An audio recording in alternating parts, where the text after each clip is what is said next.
Today we'll talk about how can you find deleted accounts on your Money Manager app. We're going to figure out the solution on how you can do that on your app. So you just follow these ways, then it's going to work with you. All you have to do, so you just go down, you click here on more down here, and you just click here on more.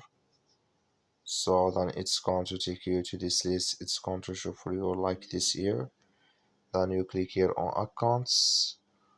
When you just click on it here, so then it's going to take you to this list. It's going to show for you like this. So then you click here on deleted accounts. Just click on it here.